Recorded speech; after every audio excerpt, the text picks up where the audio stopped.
Ternyata ada yang sakit hati atas pertemuan Presiden Prabowo dan Pak Jokowi beberapa hari yang lalu itu.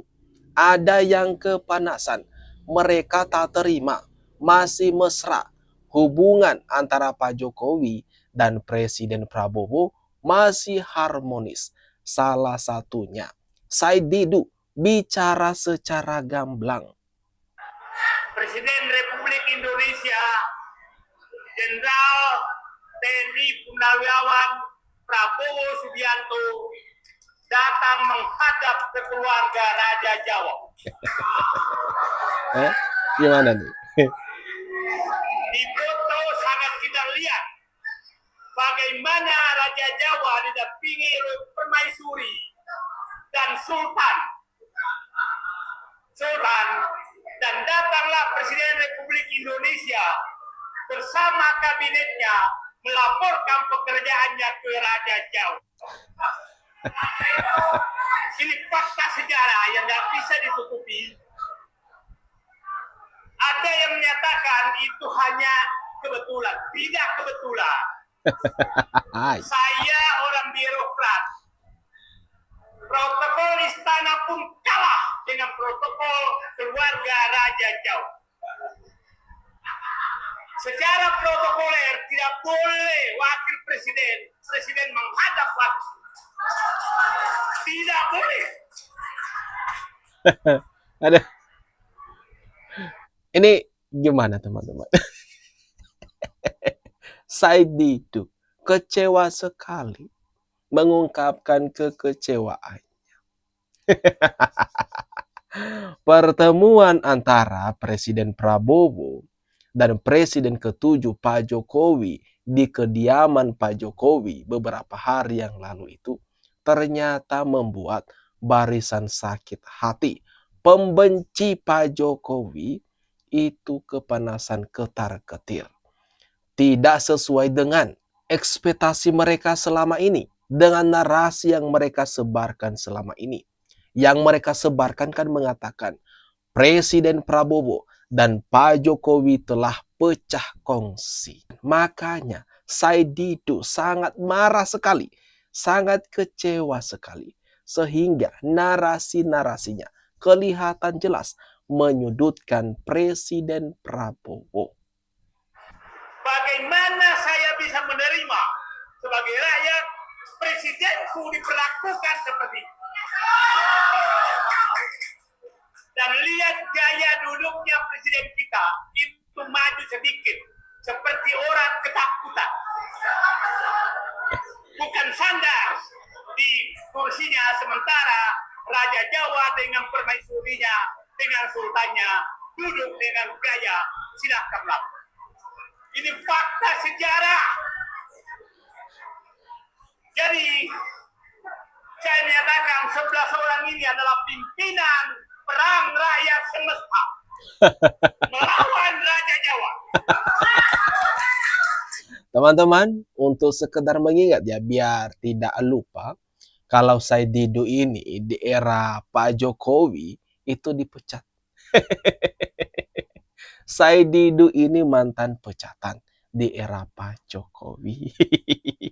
Jadi karena sakit hati sekaligus malu dipecat di masa itu, makanya Said Didu ini jadi barisan pembenci Pak Jokowi. Terus saja.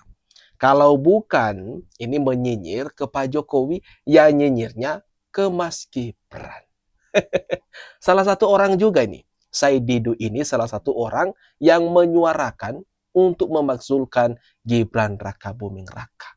Nah itu aja kerjaannya. Nyinyir ke Pak Jokowi, fitnah Pak Jokowi, kemudian turun lagi ke Mas Gibran.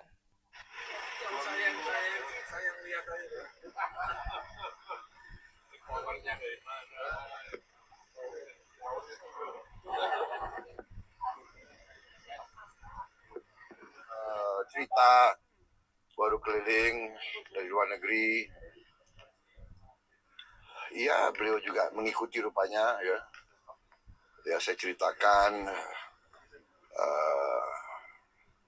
terobosan-terobosan yang kita dapat kemarin, terutama dengan Uni Eropa ya. 10 tahun perundingan akhirnya tembus. Ya alhamdulillah dapat hasil-hasil yang lumayan, yang cukup bagus. Saya juga mampir di Belarus. Mereka punya potash, mereka butuh karet kita, mereka butuh banyak komoditas kita. Ya, saya meneruskan tradisi Indonesia sebagai negara non-blok, non-aligned. Kita terkenal bahwa kita tidak mau ikut blok manapun. Kita ikut di BRICS dari kepentingan ekonomi kita. Tapi kita ikut juga kita daftar di OECD. Jadi kita benar-benar kita diterima oleh semua pihak bahwa Indonesia neutral. Indonesia menghormati semua negara. Indonesia ingin bersahabat dengan semua negara. Indonesia tidak mau campur tangan dengan urusan dalam negeri negara manapun. Nah, Itu. ini ya. Ini yang membuat saya Dido tadi kecewa. Pertemuan Presiden Prabowo dan Pak Jokowi. Bercerita-cerita tuh Presiden Prabowo ke Pak Jokowi mengenai hasil-hasil yang sudah dicapainya. Diplomasi. Masa yang nggak boleh? Bercerita sama kawan lah, bisa kita bilang demikian. Seperti yang diceritakan, dipaparkan oleh Presiden Prabowo barusan, dia bercerita mengenai hal itu, mengenai hasil-hasil diplomasi ke Presiden ke-7 Pak Jokowi. Bahkan bukan hanya sampai di situ saja, Pak Jokowi membawa Presiden Prabowo ke rumah makan favoritnya. Makan bersama, duduk satu meja. Jadi itulah yang membuat kaum pembenci Pak Jokowi semakin kepanasan. Bak cacing itu kepanasan, menjerit-jerit, tak terima, tidak menerima dengan kenyataan bahwa Presiden Prabowo dan Pak Jokowi masih sangat akur. Nah ini Presiden Prabowo dan Pak Jokowi makan bersama satu meja. Gimana nggak buat ketar-ketir, kepanasan orang-orang yang selama ini mencoba mengadu domba hubungan Presiden Prabowo dan Pak Jokowi.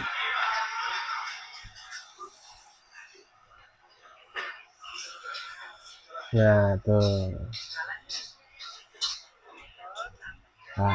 Enak banget ini ya. Nah ini, makan satu meja.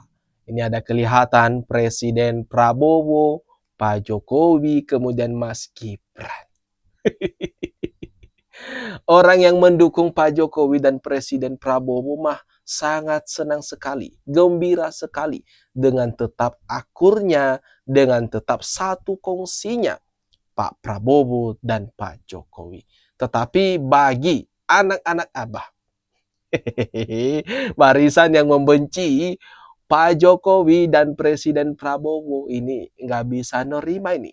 Banyak sekali spekulasi, banyak sekali pikiran negatifnya kalau melihat hal-hal yang seperti ini. Ada yang sekarang mau misah-misahkan saya sama Pak Jokowi. Untuk bahan ketawa boleh.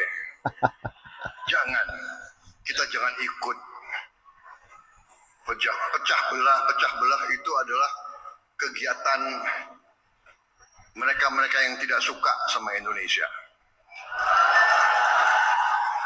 Dari ratusan tahun divida et impera itu adalah taktik strategi untuk memecah belah umat dan bangsa Indonesia.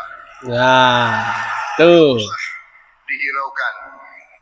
Ini tercium, memang sudah tercium sama Presiden Prabowo mengenai orang-orang ini yang berusaha mengadu domba hubungan antara dirinya dengan Pak Jokowi. Dia ketahui, dia tahu betul memang ada sekelompok orang yang tidak senang ada hubungan baik, kongsinya masih berjalan sampai sekarang. Nah, kena sindiran tuh sama Pak Prabowo mengenai orang-orang ini. Dikasih teguran halus tuh, biar orang-orang ini pada tobat dan sadar. Janganlah begitu. Saya sedang terjadi pelecehan tanda kutip parlemen terhadap suara rakyat hari. Para jenderal, ratusan jenderal yang menyuarakan untuk maksulkan Gibran itu hanya dijadikan gendang sedang menari poco-poco. Politisi sedang menari poco-poco. Ini ya, saya Didu lagi. Ini dia bersama purnawirawan TNI seperti Fahrul Razi, Sunarko, dan yang lainnya. Yang selama ini kita kenal sebagai orang-orang yang menyuarakan, menginginkan agar Mas Gibran itu dimakzulkan dan menuntut Gibran itu mundur dari jabatannya sebagai Wakil Presiden Republik Indonesia. Jadi sangat jelas ya. Jadi sangat kelihatan jelas ya, siapa ini Said Didu, berada di pihak yang mana, apa tujuan di balik ini semua, kenapa dia melakukan ini. Dan karena sangat jelas bahwa yang diperjuangkan ini adalah Wapres Gibran itu sudah memiliki 3 cacat: moral, legal, dan kompetensi. Itu 3 cacatnya: moral, mental, kompetensi, dan legal. Ini yang disuarakan. Tapi apa yang dilakukan oleh politisi adalah menjadikan usulan ini sebagai gendang melakukan poco-poco. Dan tokoh yang bisa menyelesaikan gendang ini menurut saya ada 3 orang. 1, Prabowo. 2, Megawati. 3, SBY. Wah, 3 tokoh katanya yang mampu menyelesaikan, dan hanya 3 tokoh yang mampu menyelesaikan masalah Wapres Gibran. Siapa aja tadi? Presiden Prabowo, Megawati, dan SBY. Aduh, Said Didu, ngaku aja dah sakit hati gara-gara dipecat waktu itu. Malu kan? Gimana nih teman-teman menurut kalian atas apa yang barusan saja kita tonton, kita lihat bersama ini? Jangan lupa tinggalkan komentar terbaikmu di kolom komentar yang ada di bawah ini.